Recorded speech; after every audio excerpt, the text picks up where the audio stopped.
Hello, I'm Ian McEwan, and my new novel, Lessons, is out now. This was insomniac memory, not a dream. It was the piano lesson again. An orange-tiled floor, one high window, a new upright in a bare room close to the sick bay. He was 11 years old, attempting what others might know as Bach's first prelude from the Book 1 of the Well-Tempered Clavier, simplified version. But he knew nothing of that.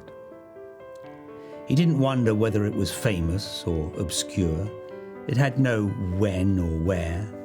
He could not conceive that someone had once troubled to write it. The music was simply here, a school thing, or dark like a pine forest in winter, exclusive to him, his private labyrinth of cold sorrow. It would never let him leave. The teacher sat close by him on the long stool, round-faced, erect, perfumed, strict. Her beauty lay concealed behind her manner. She never scowled or smiled. Some boys said she was mad, but he doubted that. He made a mistake in the same place, the one he always made, and she leaned closer to show him. Her arm was firm and warm against his shoulder. Her hands, her painted nails were right above his lap, and he felt a terrible tingling draining his attention. Listen, it's an easy, rippling sound. But as she played, he heard no easy rippling. Her perfume overwhelmed his senses and deafened him.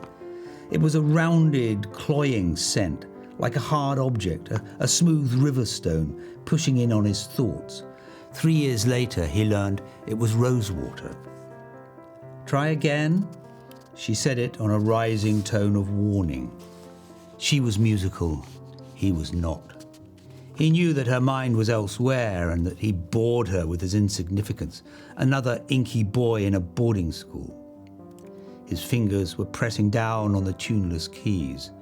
He could see the bad place on the page before he reached it. It was happening before it happened. The mistake was coming towards him, arms outstretched like a mother, ready to scoop him up. Always the same mistake, coming to collect him without the promise of a kiss.